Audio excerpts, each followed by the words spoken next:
The invitation was an absurdity, a cruel joke authored by a malfunctioning algorithm or a deeply misguided intern. It had appeared in her inbox with the sterile cheerfulness of 1,000 other automated mailings, a summons to a general casting call at Elysian Models, the most ruthlessly exclusive agency in the city. For a fleeting moment, the name on the screen, Alara Vance, seemed to belong to another person, a ghost from a past life. A life of flashbulbs, runways, and the casual, thoughtless perfection that had once been her trade.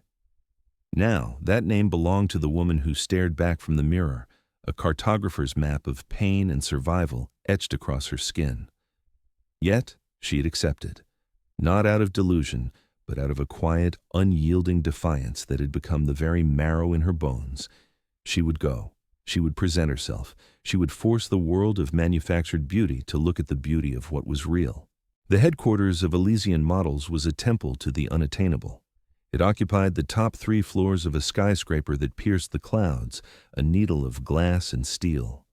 The lobby was a cavern of white marble, so polished it reflected the anxious faces of the hopefuls who scurried across it like ants on a pristine countertop. The air itself felt curated, a calibrated blend of expensive floral perfume, industrial-strength cleaner, and the faint metallic tang of quiet desperation. Massive floor-to-ceiling portraits of the agency's angels lined the walls. Women with skin like liquid light, eyes like polished gemstones, and bodies that defied the laws of physics and appetite. They stared down with a serene, godlike indifference, their perfection a silent judgment on all who entered. Alara walked through this hall of impossibilities, a solitary figure of profound contrast. She wore simple black trousers and a soft gray cashmere sweater. Her clothes were of good quality, but they were not a statement. They were a concession to the world, a simple frame for the masterpiece of her existence. Her long, dark hair was pulled back neatly, revealing the full landscape of her face and neck. The left side of her face was a tapestry of scars, a delicate, intricate web of raised pearlescent tissue that flowed from her temple across her cheekbone and down her neck, disappearing beneath the collar of her sweater. It was not a gruesome sight. It was shockingly beautiful, like the cracked glaze on ancient pottery or the veining in a slab of rare marble. It told a story. Her posture was erect, her steps measured and calm. She did not flinch under the condescending gaze of the receptionist, a young man whose face was a mask of bored disdain. She carried a simple leather portfolio under one arm, its surface worn smooth with time. In the heart of this temple, on the uppermost floor, sat its high priest, Julian Croft. Julian. He was not merely the director of Elysian Models, he was its creator, its architect, and its god. He was a man sculpted from ego and ambition, with a mane of silver hair swept back from a perpetually tanned forehead and eyes the color of a frozen lake. He held court from a sprawling white leather chair, surrounded by a sycophantic chorus of assistants and junior agents who hung on his every pronouncement. His voice was a weapon, a rich baritone he used to build careers or shatter them with a single, carelessly cruel remark. Today, he was in rare form, dissecting the portfolio of a trembling young hopeful with the detached precision of a surgeon performing an autopsy. "The jawline is acceptable," Julian declared, his voice echoing in the cavernous open-plan office. He tossed a photograph onto the vast glass table before him. "But the eyes, there is a vacancy there, a bovine placidity. We are not selling milk, darling. We are selling aspiration. We are selling divinity. Next." The word was a gunshot. The young woman gathered her photos, her face crumbling, and fled before the tears could fall and mar the pristine floor. Julian sighed, a theatrical expression of profound weariness. He was a genius, burdened by the endless mediocrity of the world. He was a sculptor forced to work with flawed clay. His gaze swept the room, a king surveying his domain, and then it landed on Alara. She was standing quietly by the entrance to the main office space, waiting to be acknowledged. A junior agent, a nervous young woman named Chloe, had just checked her in, her eyes widening almost imperceptibly as she took in Alara's face. Now, as Julian's arctic gaze fell upon her, a hush descended upon the room. The quiet hum of computers, the rustle of paper, the whispered gossip. It all ceased. It was as if the air itself had been sucked out of the space. Julian's perfectly sculpted eyebrows knitted together in a mask of confusion, which quickly curdled into visible disgust. "And what," he began, his voice dripping with a venomous sweetness, "is this?" He did not address Alara directly. He spoke to the room at large, as if she were an object, a piece of garbage that had inexplicably washed up on his immaculate shore. He gestured vaguely in her direction with a long, manicured finger. "Did someone order a Halloween decoration 6 months early?" A few nervous, sycophantic chuckles rippled through his inner circle. Alara did not react. She was a stone wall against which his cruelty broke and dissipated. Her dark, intelligent eyes met his, holding his gaze without a trace of fear or anger. She took a step forward, her movements fluid and graceful, and walked toward the great glass table. The portfolio was still tucked under her arm. Chloe, the junior agent, watched from her desk, her heart pounding a frantic rhythm against her ribs. She had recognized the name, Alara Vance, a legend from her childhood, the face that had defined an era of fashion a decade ago. She had thought it was a mistake, a coincidence. But seeing the woman now, seeing the unmistakable bone structure beneath the scars, the regal carriage that no fire could burn away, she knew. "My name is Alara Vance," Alara said. Her voice was quiet, but it carried a strange resonance, cutting through the thick, judgmental atmosphere of the room. It was a voice that had been roughened by smoke and pain, but it held a core of pure steel.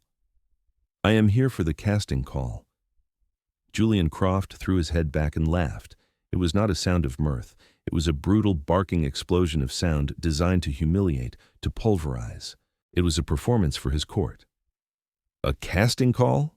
he boomed, wiping a tear of mock hysteria from the corner of his eye. "Darling, I believe you have the wrong address. The auditions for the circus are across town. Perhaps the freak show has an opening."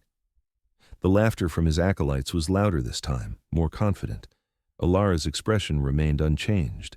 She was an island of calm in a sea of derision. She simply waited for him to finish.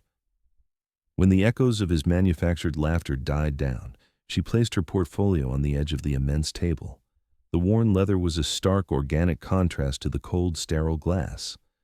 "I was a model," she stated, her voice as level as a surveyor's line. Then she paused, letting her gaze drift for a moment to the portraits of the flawless goddesses on the wall, before returning it to Julian's sneering face. "I am a model." The silence that followed was heavier, more profound than before. The sheer, unadorned conviction in her voice was unnerving. It was not a plea. It was a statement of fact, as undeniable as gravity. For a moment, Julian seemed taken aback, his mask of theatrical cruelty slipping to reveal a flicker of genuine irritation. This was not the reaction he expected. He expected tears. He expected a terrified retreat. He did not expect this granite-like composure. It infuriated him. His eyes narrowed into malevolent slits. He stood up, a predator uncoiling, and prowled around the table until he was standing directly in front of her. He was taller than her, and he used his height to loom, to intimidate. The cloying scent of his expensive cologne, a mix of sandalwood and arrogance, filled the space between them. He reached out, with a theatrical flourish of disgust, opened her portfolio. The first few pages were from her past. Alara at 20, her face a perfect, symmetrical dream. Her skin was untouched, her expression luminous. Julian flicked through them with a dismissive sniff. "Ah, yes," he murmured, a cruel nostalgia in his voice. "I remember this girl. She had potential. A shame what happened." He said it as if she had misplaced her car keys, not walked through the fires of hell to save a life. Then he reached the new section. There were only 3 photographs. They were shot in stark black and white, with no soft lighting, no retouching. They were simply portraits of Alara as she was now. The photographer had not shied away from her scars. They had celebrated them. In one, her head was tilted back, and the light traced the intricate raised patterns on her skin like a silver river. Her eyes were closed, her expression one of sublime, transcendent peace. In another, she stared directly into the camera, her gaze so intense, so full of life and pain and wisdom, that it felt as if she could see into your very soul. The final photograph was a close-up of the left side of her face. the landscape of her burns rendered with such clarity and artistry that it looked like a relief map of a strange and beautiful new world. Julian stared at the photographs, his face a mask of utter incomprehension. His mind, so attuned to the narrow frequency of conventional beauty, could not process what it was seeing. He saw only damage, flaws, imperfection, unmarketable reality. A sneer twisted his lips. This was not just misguided hope.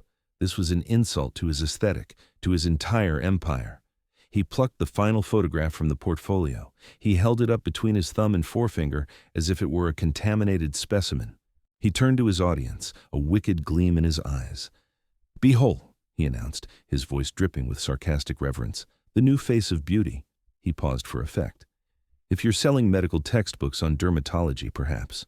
The room erupted in a fresh wave of laughter, coarser and more confident than before. They took their cue from their master. The pack was closing in. "What exactly did you think would happen here, Miss Vance?" Julian continued, his voice taking on a tone of pitying condescension. He circled her slowly, looking her up and down. "Did you think we would applaud your bravery? Give you a gold star for effort? This is not a charity. This is a business, a multi-billion-dollar business built on one thing and one thing only: perfection. Flawless, untouchable, aspirational perfection. You," he said, stopping directly in front of her again and gesturing to her face with the photograph, "are the opposite of that.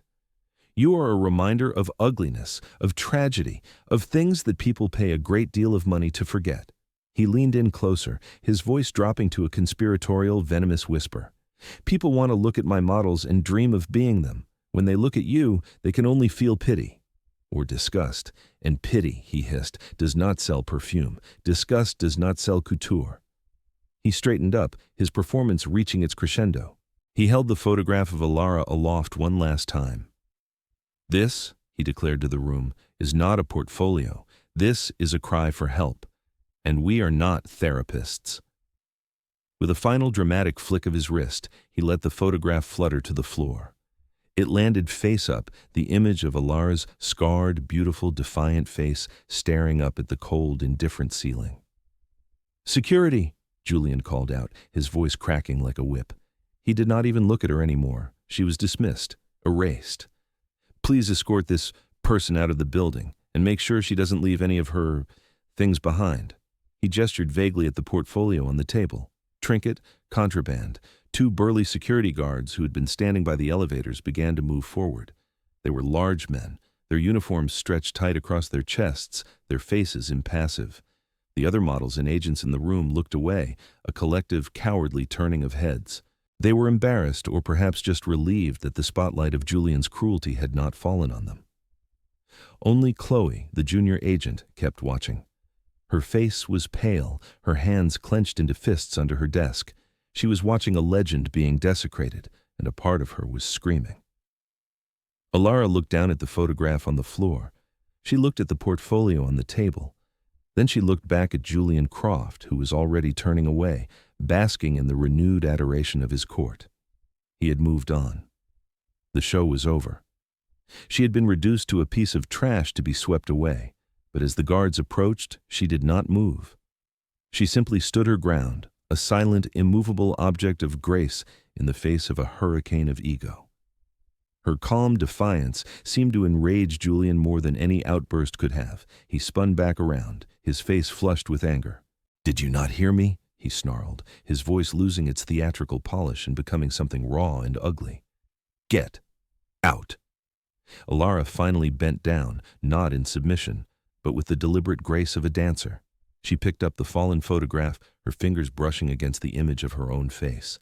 She carefully wiped a smudge of dust from its surface and tucked it back into the portfolio. She did not look at the guards who now flanked her. She looked only at Julian.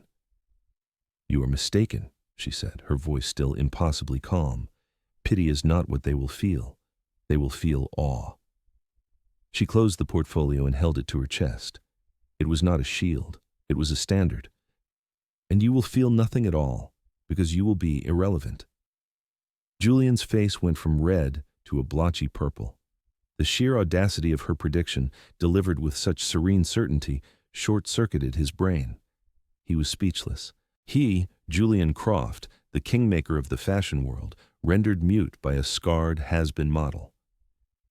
"Blacklist her," he finally choked out, his voice a strangled rasp, pointing a trembling finger at Alara as the guards began to gently but firmly guide her towards the elevators. "I want her name and face sent to every agency, every photographer, every casting director in this hemisphere. She will not even get a job selling catalogs for department stores. Her career is over. Her life in this industry is over. I will personally burn it to the ground." His shouts followed her all the way to the elevators, the desperate, impotent rage of a tyrant who had just encountered something he could not break. As the polished steel doors of the elevator slid shut, sealing Alara in silence, the last thing she saw was Julian Croft's contorted face, and beyond him, the terrified, fascinated, and utterly disgusted face of the young agent, Chloe. In that final, fleeting glance, a silent contract was passed between them. An injustice had been witnessed, and it would not be allowed to stand. The walk away from the glass tower was a journey through a different city. The cacophony of traffic, the blare of horns, the chatter of a million lives. It all faded into a dull, distant roar. For Alara, the world had gone silent, replaced by the sound of rushing flames and the smell of burning gasoline. She was not on a bustling city street. She was back on a dark two-lane highway, the night shattered by the skeletal orange glow of a burning car. The memory did not come as a wave of trauma, but as a clarifying vision, a source of profound and terrible strength. It was the anchor of her new identity. She remembered the screech of tires, the sickening crunch of metal, the immediate whooshing roar as the fuel tank ruptured. She had been in the car behind, a witness to the accident. She remembered running, her heels sinking into the soft shoulder of the road, her mind screaming at her to stay back. But then she had heard it. A child's cry. A thin, terrified wail from inside the inferno. In that moment, Alara Vance, the supermodel, the face on 100 magazine covers, had ceased to exist. She had been incinerated, not by the fire, but by the choice she made. The world of beauty and perfection was a fragile, distant star, and the only thing that was real was that sound, that tiny voice in the heart of the blaze. She remembered the heat, a physical wall that pushed against her, searing her lungs with every breath. She remembered wrapping her expensive silk jacket around her hand and shattering the back window. The heat had billowed out like a dragon's breath, licking at her face, her neck, her arms. She had ignored it. She had reached inside, her hands fumbling in the thick, acrid smoke, until they found a small, trembling body. A little girl, no older than 5. She remembered pulling the child through the broken window, the girl's small hand clutching hers with desperate strength. She remembered shielding the child's body with her own as she stumbled away from the wreck, just moments before the car exploded in a final deafening fireball that threw them both to the ground. The last thing she remembered before darkness took her was the face of the little girl, soot-stained and tear-streaked, looking at her with wide, uncomprehending eyes. Her scars were not a mark of her own tragedy. They were the price of that child's life. They were a receipt for a soul, a testament to a love so fierce it would walk through fire. Julian Croft had called her a reminder of ugliness, the fool. She was a monument to the most beautiful thing a human being could do. Back in the pristine white prison of Elysian models, Chloe felt as if she were suffocating. Julian's tantrum had subsided, replaced by a cold, simmering fury. He was pacing his office, dictating the terms of Alara's professional execution to a terrified assistant. "I want a memo sent out immediately. Vance, Alara, do not book, do not even consider. Attach a recent photo. Make sure they understand the liability." He was salting the earth, ensuring nothing could ever grow in her shadow again. Chloe sat at her desk, her computer screen glowing with meaningless data. She had grown up with posters of Alara Vance on her bedroom wall. To her, Alara had not just been a model, she had been an ideal, a woman of grace, intelligence, and a beauty that seemed to emanate from within. To see that woman, that icon, treated with such venomous public cruelty had shaken Chloe to her core. It felt like watching a cathedral be defaced, and then she had seen the new photos, the ones Julian had mocked. He had seen only flaws. Chloe had seen power. She had seen a story more compelling than any airbrushed fantasy. She had seen the future, and Julian, in his blindness, was trying to destroy it. A cold, clear resolve settled over her. It was a terrifying feeling, the kind of certainty that precedes either triumph or ruin. She minimized her work screen. Her fingers flew across the keyboard, her heart hammering against her ribs. She pulled up Alara's submission form, name, phone number, email. She copied them into a secure file. Then, she took a deep breath and opened a folder buried deep within her personal drive, a relic from a previous short-lived job as a low-level assistant at a different magazine. The folder was labeled Emergency. Inside was a single file, a contact card, Isabella Dubois, editor-in-chief Vogue. The contact was a legend, a myth, a private email address and a personal cell number given to her former boss by Isabella herself after a particularly successful cover shoot. Her boss had warned her, "This number is not for professional use. It is for a fire, a flood, or the second coming. Using it for anything less will end your career and mine." Chloe stared at the number. This felt like all three. She couldn't call. That was too personal, too easily dismissed. But the email. An email could be considered, or it could be deleted. The risk was immense. If Julian ever found out, she wouldn't just be fired, she would be ostracized from the industry forever. He would destroy her with the same casual malice he had directed at Alara. But then the image of Alara's calm, dignified face floated into her mind. The memory of her quiet voice. They will feel awe. Chloe's fear was eclipsed by a sudden fierce surge of moral clarity. This was not just about one woman's career. It was about what was right. It was about pushing back against the ugliness that Julian Croft represented. Her fingers trembled as she composed a new message in an encrypted, anonymous email client. She attached the 3 black and white portraits of Alara, the raw, powerful images that had been thrown on the floor. She hesitated for a long moment over the subject line. Finally, she typed, "The true face of courage." The body of the email was short, her words fueled by a mixture of outrage and reverence. "Dear Ms. Dubois, you do not know me. My name is not important. What is important is that 5 minutes ago, I watched the woman in these photographs be publicly humiliated, mocked, and professionally blacklisted by Julian Croft because of her scars. He called her unmarketable. He called her ugly. He was wrong. This is the bravest and most beautiful person I have ever seen. Her name is Alara Vance. The industry is about to throw her away. Please do not let them." She attached Alara's contact information at the bottom. Her finger hovered over the send button. It felt like a detonator. She thought of her rent, her student loans, her fragile foothold in this ruthless industry. Then she thought of the little girl who was alive today because Alara Vance had not been afraid of the fire. She closed her eyes and clicked. The email vanished into the ether, a digital prayer sent to the highest authority she knew. She immediately deleted the draft, cleared her history, and went back to her work. Her face a mask of calm, her insides a churning sea of terror and hope. Across the city, in an office that was the antithesis of Julian Croft's sterile palace, Isabella Dubois sat at a large antique mahogany desk piled high with proofs, layouts, and fabric swatches. Her office was not a monument to her ego, but a workshop for her mind. Bookshelves overflowed, art covered every inch of wall space, and the air smelled of old paper, strong coffee, and possibility. Isabella was a woman whose power was so absolute it required no performance. She was small, with a severe black bob and large, owlish glasses, but her presence filled the room. Her taste did not follow trends, it created them. She was the undisputed queen of a global empire, and she was bored. She was tired of the endless parade of interchangeable pretty faces, the manufactured perfection, the soullessness of it all. The industry had become a snake eating its own tail, and she was hungry for something real. A notification pinged softly on her laptop, an email flagged by her server as coming from an encrypted, untraceable source. Normally, her assistant would delete such things instantly, but the subject line caught her eye. "The true face of courage." It was dramatic, it was hyperbolic, it was intriguing. She clicked it open. She read the short, desperate message. Then she opened the attachments. The first image loaded onto her screen.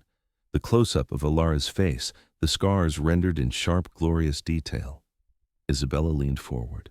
She took off her glasses, polished them slowly, and put them back on, as if to ensure her vision was clear. The world around her seemed to melt away. There was only the face on the screen. She did not see disfigurement. She saw history. She saw character. She saw a story that made every other face she had looked at that day seem like a blank, unwritten page. She saw the raw, terrifying, and breathtaking beauty of a survivor. She saw a woman who had lived. This was not just a face. It was a manifesto. She clicked to the next photo, Alara, eyes closed, in a state of grace. Then the third, the direct, soul-piercing gaze.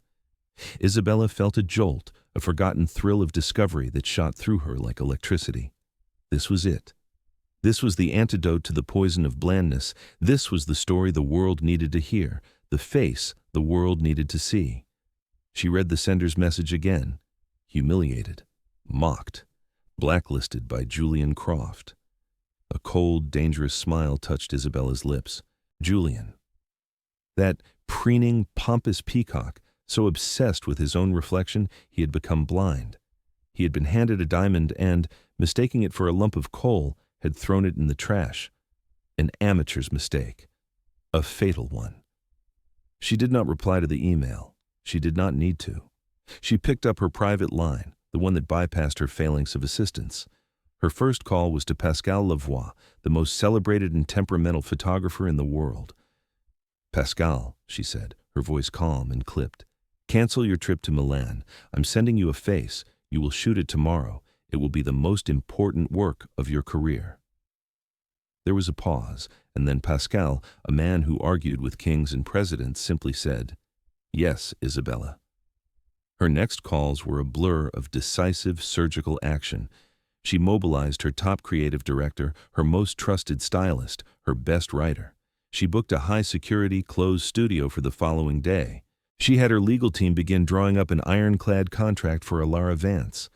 The full, terrifying, and magnificent weight of the Vogue empire was now in motion, a silent, unstoppable machine grinding towards a single purpose. All of it was happening in complete secrecy. The element of surprise was everything. She looked at the final line of the anonymous email. Alara Vance's phone number. She dialed it herself. It rang 4 times, and she was about to hang up when a quiet, slightly raspy voice answered. Hello? Is this Alara Vance? Isabella asked. There was a pause. Yes? Who is this? My name is Isabella Dubois. I am the editor of Vogue magazine, she said, enjoying the profound silence that followed. I have just seen your photographs. They are extraordinary. I believe you and I have something to discuss. It involves a cover. Weeks later, the grand ballroom of the Plaza Hotel was suffocating in its own opulence. It was the night of the annual Fashion Vanguard Awards, the glittering apex of the industry's social calendar. The event was co-hosted this year by Julian Croft's own Elysian models, a testament to his perceived dominance. The air was thick with the scent of 1,000 competing perfumes and the low, predatory hum of ambition. Designers, editors, influencers, and a flock of impossibly tall, impossibly thin models mingled under the light of colossal crystal chandeliers. Julian Croft was on stage, bathed in a warm, adoring spotlight. He was in his element, a shark in his own personal ocean. He was delivering the keynote address, a rambling, self-congratulatory monologue on the nature of beauty. We are not just gatekeepers, he proclaimed, his voice resonating with false humility. We are visionaries. We have the courage to define beauty for a new generation, to protect its purity, to elevate the ideal against the constant tide of the mundane and the ordinary. From the back of the room, a few journalists rolled their eyes. It was the same speech he gave every year. Alara was there. She sat at a small, unassuming table near the back, a guest of an anonymous benefactor who had sent a car and a simple, elegant black gown. She had almost declined, but the benefactor's note had been persuasive. The world needs to see you. Tonight, they will. She sat with the same quiet composure she had displayed at Julian's office, an island of stillness in the swirling social vortex. She watched Julian on stage, not with anger, but with a kind of detached pity. He was a man shouting his own greatness into a hurricane, unaware that the storm was about to break directly over his head. It happened in the middle of one of Julian's most grandiose sentences. The future of fashion is a future of flawless. The massive screens flanking the stage, which had been showing a looping video of Elysian's top models, suddenly went black. A collective gasp went through the room. Julian stopped, blinking in confusion, his sentence left hanging in the air. Then, a single, iconic image appeared on the screens. The 5 letters of the Vogue logo, stark and white against the blackness. The authority of that logo was so absolute that the entire ballroom fell into a dead, expectant silence. Then, the grand double doors at the back of the ballroom swung open. They did not burst open with violence, but opened with a slow, deliberate, chilling authority. Isabella Dubois entered. She was flanked by her 2 senior editors and a phalanx of what was clearly her personal security detail, 4 large men in sharp, dark suits. They moved not like a crowd, but like a procession. Their steps were measured, rhythmic, their presence so powerful it seemed to suck the very air out of the room. Every head turned, every conversation died. The only sound was the soft, rhythmic click of their heels on the polished floor as they advanced toward the stage. Julian Croft stared, his mouth slightly agape. What was Isabella doing here? She never attended these events. She considered them beneath her. His annoyance was quickly being replaced by a cold dread that started in the pit of his stomach. Isabella's gaze swept the room, cold and dismissive. She did not even glance at the stage. Her eyes scanned the audience, searching. Then they found their target. They locked on Ilara. Ignoring the hundreds of gaping faces, ignoring the sputtering host on the stage, Isabella changed course. She walked directly toward Ilara's table. The crowd parted before her like the Red Sea. She stopped in front of Ilara, who looked up, her expression calm but questioning. In front of the entire assembled fashion world, a world that had worshipped at Julian Croft's feet just moments before, Isabella Dubois reached down and took Ilara's scarred hand in her own. She raised it gently. A technician, clearly acting on prior instructions, unmuted a lapel microphone on Isabella's jacket. Her voice, crisp and clear, boomed through the ballroom sound system, amplified to the force of a thunderclap. "Ilara," she said, her voice ringing with a profound and startling respect, "thank you for showing us what beauty truly means." She then turned, still holding Ilara's hand, to face the stunned audience and the pale, trembling figure of Julian Croft on the stage. Her eyes were like chips of ice. "For too long," she began, her voice a lash, "this industry has been choking on a stale and cowardly definition of beauty. It has celebrated the transient perfection of youth and airbrushing, while ignoring the enduring beauty of character, of strength, of survival." As she spoke, the image on the screens behind the stage changed. It was the cover, the new, unreleased, top-secret September issue of Vogue. It was Ilara, a breathtaking portrait by Pascal Lavoie. He had not hidden her scars, he had gilded them. A master artist had traced the raised, pearlescent lines on her skin with delicate veins of real gold leaf, transforming her face into a piece of living, breathing kintsugi, the Japanese art of repairing broken pottery with gold, celebrating the beauty of its damage. Her eyes stared out from the cover with an expression of regal, unshakable power. The headline was simple, devastating. It read, "Beyond Beauty, Ilara and the Anatomy of Courage." A tidal wave of sound washed over the room, the frantic, almost violent clicking of 100 camera shutters, 1,000 indrawn breaths, the scribbling of pens on notepads. It was the sound of a paradigm shifting, the sound of a king being dethroned. "Weeks ago," Isabella continued, her voice rising, her gaze now fixed directly on Julian, a predator locking onto its prey.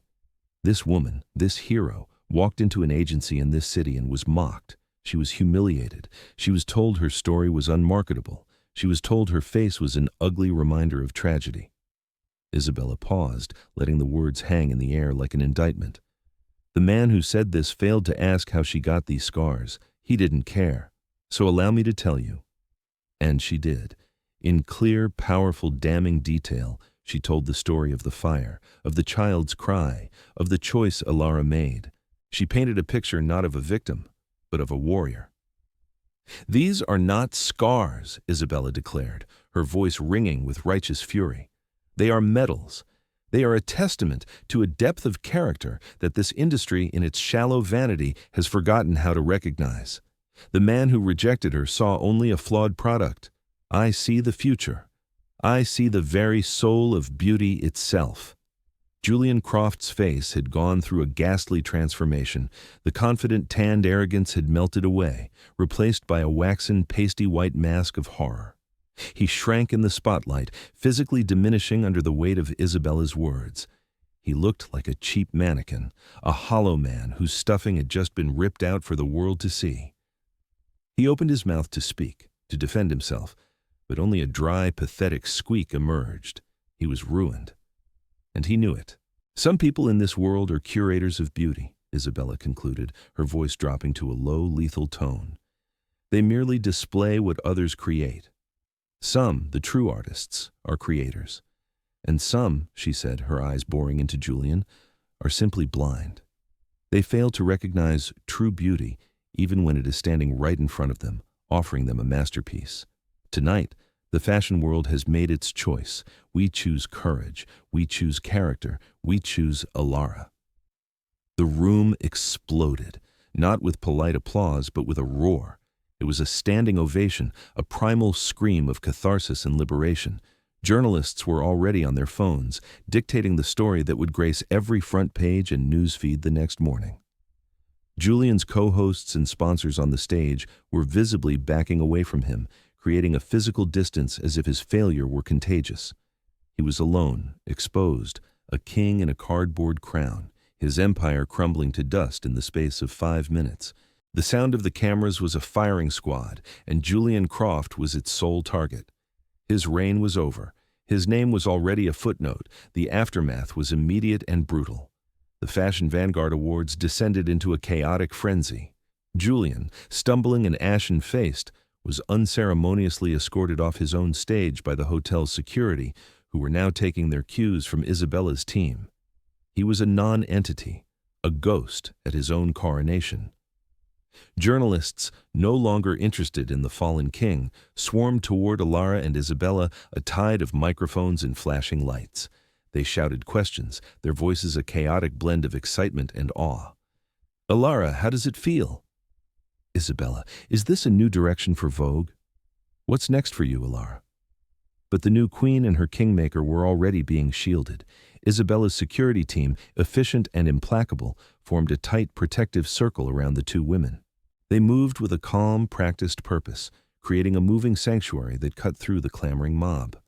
They guided Alara and Isabella through the chaos towards a private exit where a sleek black town car waited, its engine purring. The world was now desperate for a piece of Alara, but she was insulated, protected by the very institution that defined the pinnacle of that world. She had not just been vindicated. She had been anointed. Just as they reached the exit, a figure broke through the cordon of reporters. It was Chloe, her face streaked with tears, her dress rumpled from pushing through the crowd. She looked at Alara, her expression a heartbreaking mix of joy and terror. "Alara," she stammered, her voice choked with emotion. "I saw the email. I'm so sorry. I'm going to be fired." She was confessing and apologizing all at once, convinced her role in this revolution would cost her everything. Alara stopped. She turned and gently disentangled herself from Isabella's protective arm. She stepped toward the trembling young woman. She took Chloe's hands in her own, one smooth, one scarred. She looked into Chloe's terrified, tear-filled eyes. "You have nothing to be sorry for," Alara said, her voice a soft, steady anchor in the storm. "What you did was not reckless. It was brave. In a room full of cowards, you were brave. That is the only thing that matters." Alara didn't smile. Her expression was one of profound, weary wisdom. She took no savage pleasure in Julian's public execution. Her victory was not in his defeat, but in the validation of a principle she had nearly died for, the principle that courage was the most beautiful thing of all. She gave Chloe's hands a gentle squeeze, and then allowed Isabella's team to guide her into the waiting car. The door closed with a solid, definitive thud, and the car pulled away into the night, leaving the smoldering ruins of Julian Croft's empire behind. The epilogue of Julian Croft's career was written in the cold, unforgiving ink of financial reports and legal filings. Elysian Models, once a titan of the industry, imploded with breathtaking speed. The Vanguard debacle, as it came to be known, was the kill shot. High-profile models, smelling the stench of death, broke their contracts in droves, citing morals clauses. Designers and brands, terrified of being associated with his toxic brand of bigotry, pulled their partnerships overnight. Investors sued him for gross mismanagement and reputational damage. Within a month, the gleaming white offices were shuttered, the portraits of his angels taken down, the furniture liquidated. Julian Croft, the man who had claimed to define beauty, vanished from public life entirely. He became a ghost story, a cautionary tale whispered in the front rows of fashion weeks for years to come, a reminder of the fatal consequences of arrogance and blindness. The Alara cover, however, became an instant icon. The September issue of Vogue sold out in a matter of hours, with second and third printings being ordered to meet the unprecedented demand. It was more than a magazine. It was a cultural artifact. It sparked a global, long-overdue conversation about conventional beauty standards, disability, and the nature of heroism. Museums sought to acquire prints of the cover for their permanent collections. Universities built media studies courses around its impact. Spurred by the overwhelming public response, Isabella Dubois launched the Alara Initiative, a foundation funded by a portion of Vogue's profits, dedicated to supporting artists, designers, and models who challenged the status quo. It created scholarships for burn survivors and funded arts programs in hospitals. The systemic change was slow, but it was real. The industry, shamed into action, began to tentatively embrace a more diverse and authentic representation of humanity. Alara herself did not return to the runway. She had no interest in becoming just another face, even the most famous face in the world. Her purpose was deeper now. She became the global ambassador for the Alara Initiative. She did not bask in the celebrity, she leveraged it. She traveled the world not to attend parties, but to speak at burn survivor support groups, to visit children's hospitals, to lobby for better care for trauma victims. Her speeches were not polished or slick. They were quiet, honest, and devastatingly powerful. She used her platform not for her own aggrandizement, but for service. She had walked through fire once to save one life. Now she walked through the world to save thousands, not from flames, but from despair. She was a quiet, humble hero who had been given a global stage, and she used it to amplify the voices of those who had none. 1 year later, on a crisp autumn afternoon, Alara was leaving a community center in a forgotten corner of the city where she had just spent hours mentoring a group of teenagers. As she stepped out onto the sidewalk, a man approached her. He was gaunt and poorly dressed, his once magnificent silver hair now thin and gray. His expensive suit was gone, replaced by a cheap, ill-fitting coat. It took her a moment to recognize him. It was Julian Croft. He did not approach with his old arrogance. He seemed hesitant, broken. He stood a respectful distance away, his eyes fixed on the ground. "Miss Vance," he said, his voice a hoarse whisper, stripped of all its former power. I've been waiting to see you." Alara stood patiently, her bag in her hand, her expression unreadable. She did not speak. She simply waited. "I wanted to apologize," he stammered, finally daring to meet her eyes. His own were filled with a shame so profound, it was almost pitiful. "What I did to you, what I said, there's no excuse. It was cruel. It was ignorant. It was wrong. You were right about everything. I was blind. I built my life on something hollow, and you showed me. You showed the whole world." He took a ragged breath. "I lost everything, and I deserved it. I needed to say that to you. I am sorry." Alara listened to his confession, her gaze steady. When he was finished, the silence stretched between them. He was looking for something, forgiveness, absolution, a sign that his penance was complete. Alara offered him none of it. Easy grace was not her currency. "Your apology is a start, Mr. Croft," she said finally, her voice devoid of either anger or pity. It was the voice of a judge delivering a final immutable verdict. It is a word. What matters now is the action that follows. What you do from this day forward when no one is watching will be your real answer. She held his gaze for a moment longer, then gave him a slight, almost imperceptible nod. It was not forgiveness. It was a dismissal. She turned and walked away, leaving him standing alone on the sidewalk, a ghost of a man grappling with the wreckage of his life and the monumental task of rebuilding a soul from scratch. Alara did not look back. Her path was forward, towards the next person who needed her help, her quiet strength, her beautiful, courageous heart. Her worth was no longer a matter of opinion or debate. It was a fact as solid and as real as the scars she wore, not as a burden, but as a crown.